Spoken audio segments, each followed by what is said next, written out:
This is it, y'all. The last few days before 503 Day. And here's the deal. We somehow got our bosses and local businesses to go all in on a free block party for all of us. That's insane. Plus, the city is making it all official with a proclamation and elevating our shared silly idea into a real Portland holiday. So if you've been along for the ride, we hope you make it to Ankeny Alley on Saturday, May 3rd from 1 to 6:03 p.m. You can RSVP and sign up for the costume contest at portland.citycast.fm. And we just can't wait to meet you all.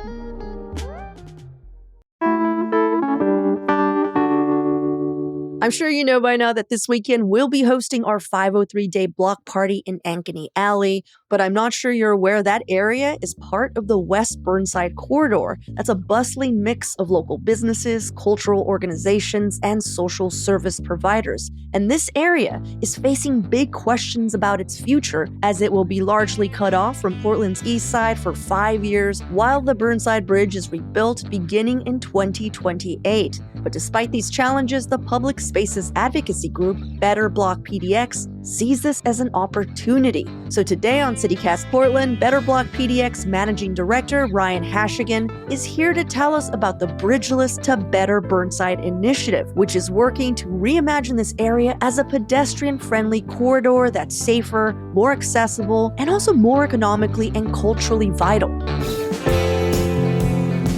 It's Tuesday, April 29th. I'm Claudia Meza, and this is what Portland's talking about.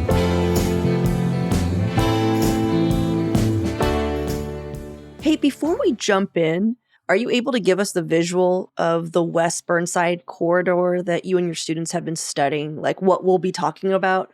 Because when people think of West Burnside, it's large. It's a large street. Yeah, good question. The scope of the student work right now is looking at the West Burnside from the river's edge, the seawall, up to about Powell's. They're really focusing on the core area where Old Town, downtown, even the Pearl District start to intersect. So from Broadway to the bridgehead.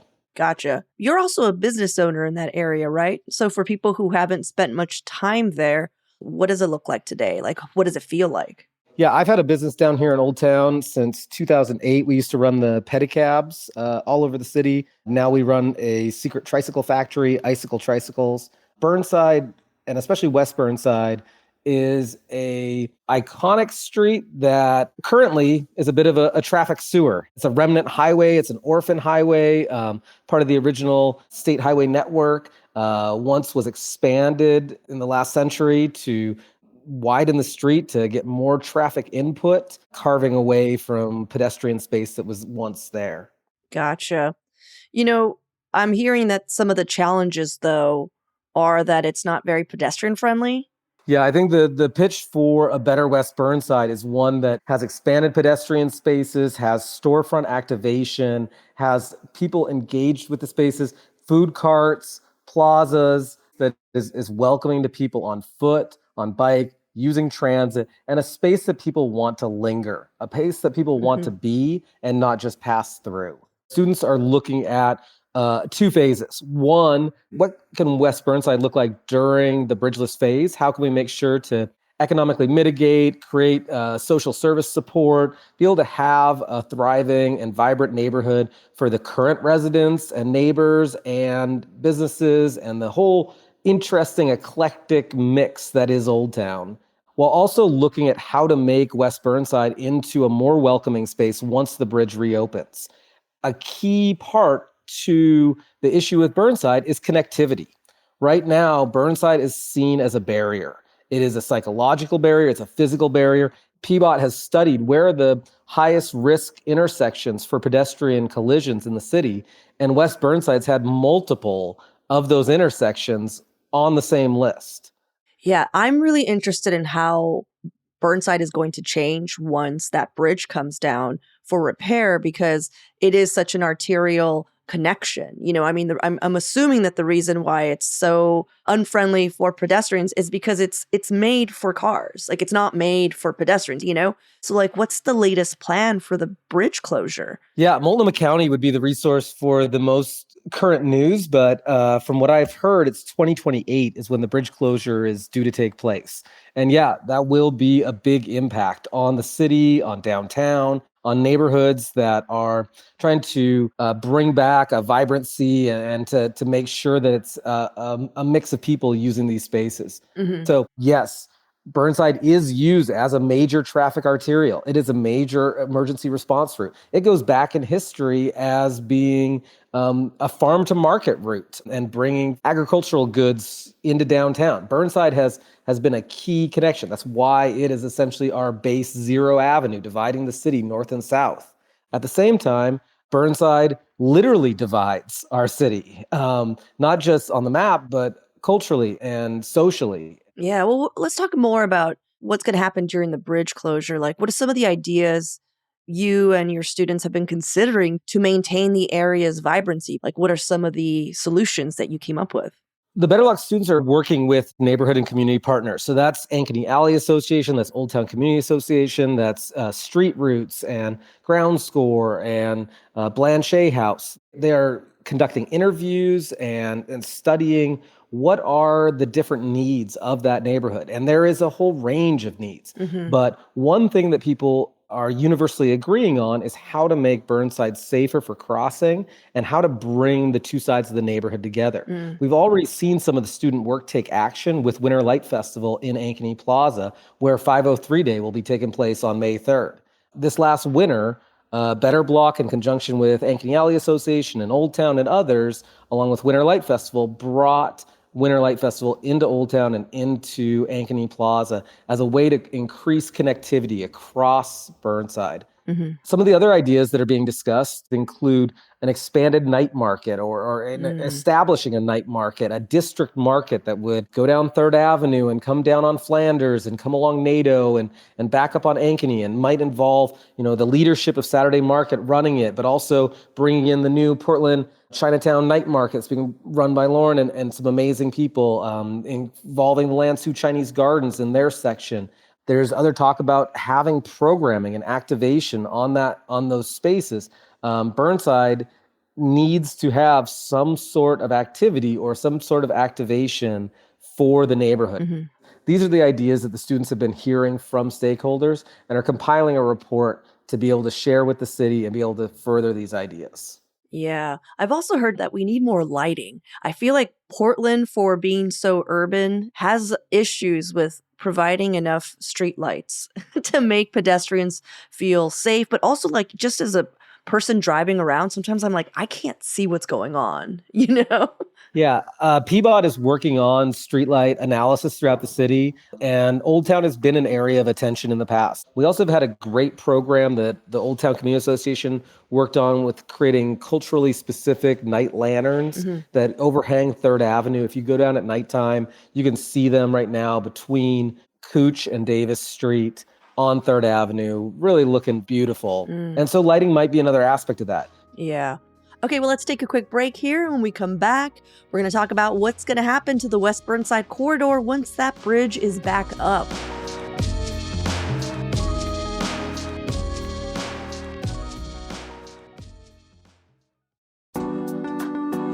The Pacific Northwest's favorite garden event is almost here. For 41 years, the Clackamas County Masters Gardeners Association has been bringing us the Spring Garden Fair. We're talking over 100 vendors selling locally grown annuals, perennials, specialty plants, and vegetable starts. Pretty much anything you need for your garden, which also includes hand-forged tools and garden art from local artisans. Plus, Clackamas County Master Gardeners, as always, will be there to answer questions, provide free training, and test your soil pH. That's pretty cool. There's also stuff for the kids, food, and the Portland Iris Society show on Sunday, which is a crowd fave. This is all happening this weekend at Clackamas County Fairgrounds in Canby. The parking is free. Head over to springgardenfair.org for all the details. That's springgardenfair.org.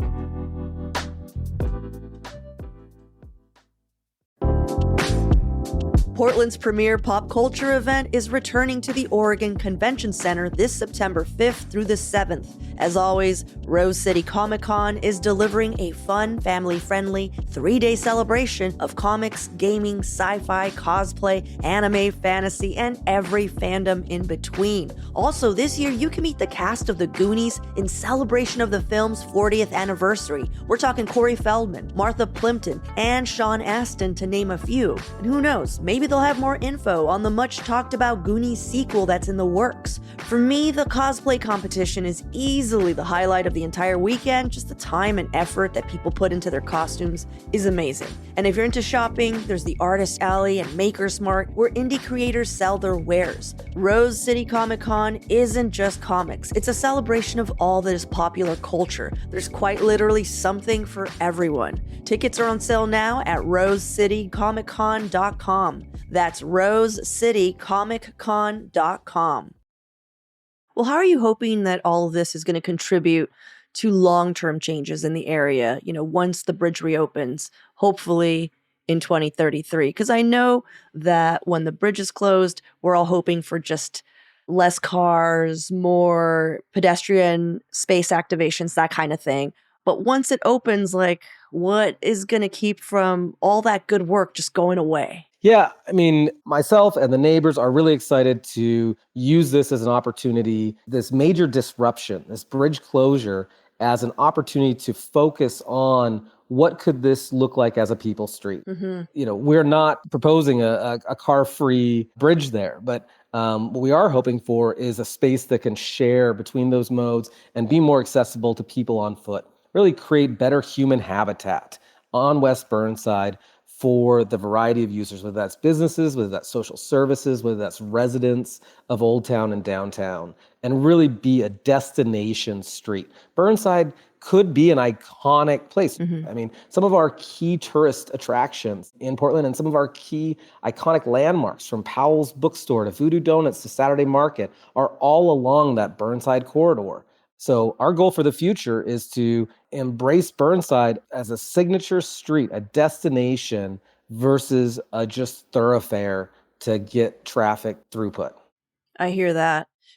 I'm sure you guys have already been thinking about all these ideas, but I feel like that median, there's like a median that divides. I feel like that's just wasted space somehow. Yeah, Better Block, our specialty is looking at how to activate spaces using low-cost materials, testing out ideas on an interim basis to be able to quickly change and improve upon the feedback that we get.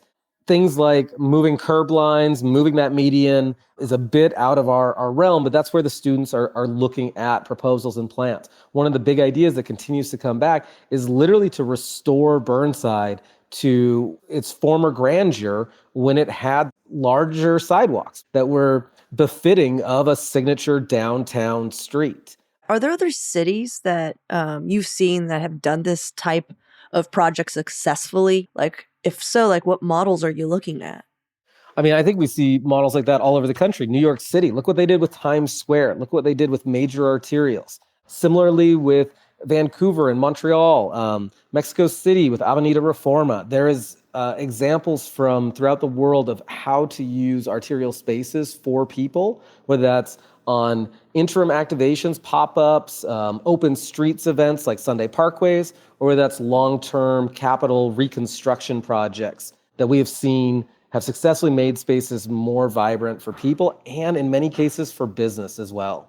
Right. And I know that a lot of the stuff that you and your students are talking about, it's a study, it's theoretical, but ultimately this needs buy-in from the Multnomah County, PBOT, ODOT. What kinds of conversations are being had with these stakeholders? Right now, PBOT and Multnomah County have been very willing to engage in conversations. We would hope for a more robust economic mitigation strategy to be implemented by the county, but we also understand that budgets are real and deficits are real. So that's where the community is stepping in. We're trying to lean into what some of the leaders at PBOT are referring to as community co-creation. The idea of public bureaus like PBOT working with community groups. So we are not, our students are not going to have the final say on this by any means, but if the students can contribute, if the students can collect community input to be able to inform the future decisions of what the street looks like, that is a victory. And at Mm-hmm. least our program, Better Block, we have seen a lot of success in that collaborative model. Better Block PDX just celebrated 10 years of working with Portland State University, PBOT, with this collaborative project. And there is a litany of these projects that have gone on to be implemented by the city themselves. Some of the projects that you may see around town, Better Nido along the waterfront was one of these projects. Ankeny Plaza, again, where 503 Day is taking place, that was one of these projects. Better Burnside bus lanes, the bus lanes on MLK and Grand, a bike lanes on 3rd Avenue and 2nd Avenue. It allows the Bureau staff, it breathes oxygen into their creative environment where Bureau staff are able to take chances. Right. We used to tell Mayor Hales during Better Nido that, we're your insurance policy, that if things go bad, you can just say, oh, it was those silly students. Those crazy kids. Crazy kids trying out ideas. And if things go well, you can take all the credit, or we can all share the credit. So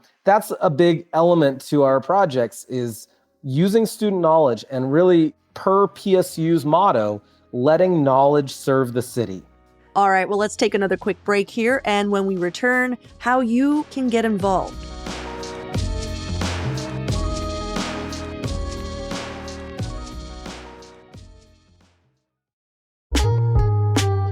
Ready to cement your reputation as the best gift giver in your family or friend circle? Like this Mother's Day, you can give the moms in your life an Aura digital picture frame preloaded with decades of family photos. Aura frames are just a great way to share your life with the people you love most that you just don't get to see as often as you like. Recently, I gave my sister who lives down in Los Angeles an Aura frame, and now I get to see pictures of my niece and nephew, and they get to see all the places I'm traveling to and my life up here in Portland. And the photos, they look like real prints. The frames are beautiful, so everything looks professionally mounted, even though I took the picture with my phone. And also there's unlimited storage, so you can add as many photos and videos as you'd like. Aura right now has a great deal for Mother's Day. For a limited time, our listeners can save on the perfect gift by visiting auraframes.com to get $35 off plus free shipping on their best-selling Carver matte frame. That's the one I have. I can attest, it's really nice. That's auraframes.com, promo code CityCast. Support the show by mentioning us at checkout. Terms and conditions apply.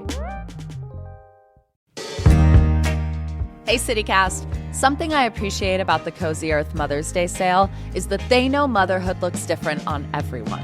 So whether you're raising kids, dogs, or cane, all moms work hard and they deserve comfort. So let me tell you about these Cozy Earth sheets. They feel like cool water, in a sort of, is this the Ritz-Carlton or my own bedroom kind of way. The pajamas are what I imagine celebrity moms sleep in, buttery soft. You're looking for the right gift because the women who raised you feel like home, and they are going to love Cozy Earth bamboo pajamas, and I know this because it's 3:24 p.m. and I'm still wearing mine. To celebrate moms everywhere, Cozy Earth is supporting your favorite local podcast and giving our listeners a special promo. 45% off site-wide. This is a luxury brand, and that is a mind-blowing deal. Use Cozy Portland to take advantage of 45% off at CozyEarth.com. Well, I understand you're hosting a public workshop on this project on Better Burnside next Tuesday downtown. Like, what is this workshop all about? Yeah, Tuesday at the J.K. Gill Building, the PSU MERP students are going to be presenting Bridgeless to Better Burnside. They'll be giving a short presentation about the existing conditions. What does the site look like currently? And they're going to break people out into groups. So they've got a giant map and a large table. Last time, we had some amazing conversations and some amazing connections that Made had.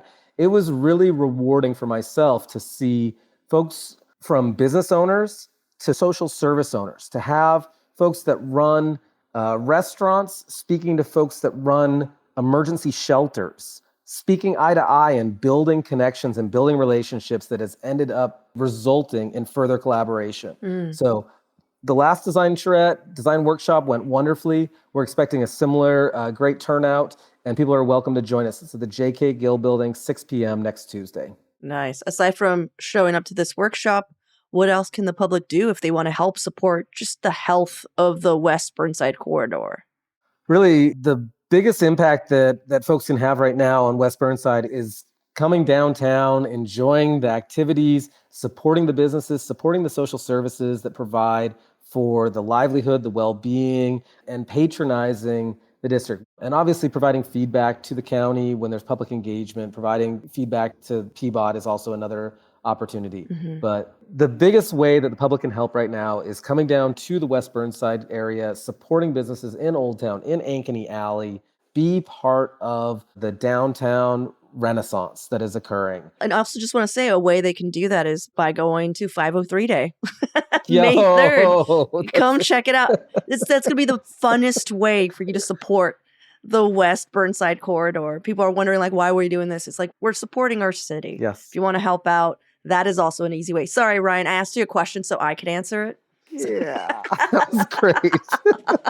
Come down to 503 Day. I tried to get the plug in twice, but the third time was really, you knocked it out of the park. So Portland is an amazing city, as we all know. I mean, Portland draws people from throughout the country to come to the city because of our creativity, our energy, our welcoming nature to those that are shunned elsewhere. This city is one that has such a vibrant core, and Burnside and West Burnside in specific is the heart of it. If we look at the other areas around West Burnside, you look at Saturday Market, you look at Harborfront Drive, these were all driven by activists. Waterfront Park was a freeway until a bunch of activists had a picnic in the median at one point. Saturday Market was a bunch of hippies setting up a flea market, selling macrame and having their hemp bracelets and whatnot. I mean, and now they're celebrating 50 years. So things that we consider to be currently status quo institutions are things that came from wild ideas. You look at Voodoo Donuts. I mean, put some Pepto-Bismol in some donuts and have the FDA get upset. Look, they can't all be winners is all we're saying. But Ryan, go on. I'm just saying wild ideas and civic activism are baked into the DNA of Portland. So let's be creative. Let's not constrain ourselves with what can and can't be done. This is a time to dream and a time to be part of that revolution. Love it. All right. Well, thank you, Ryan, for hanging out with me, for explaining just a little bit more, because I keep hearing, better Burnside. And I'm just like, what's going on? And yeah, if you're listening to this and you want a better Burnside, 503 Day. See you there. 503 Day is going to be amazing. I hear all the mascots are going to be there. It's for every single one. Yes. Can't wait to see you down there at Ankeny Plaza on May 3rd.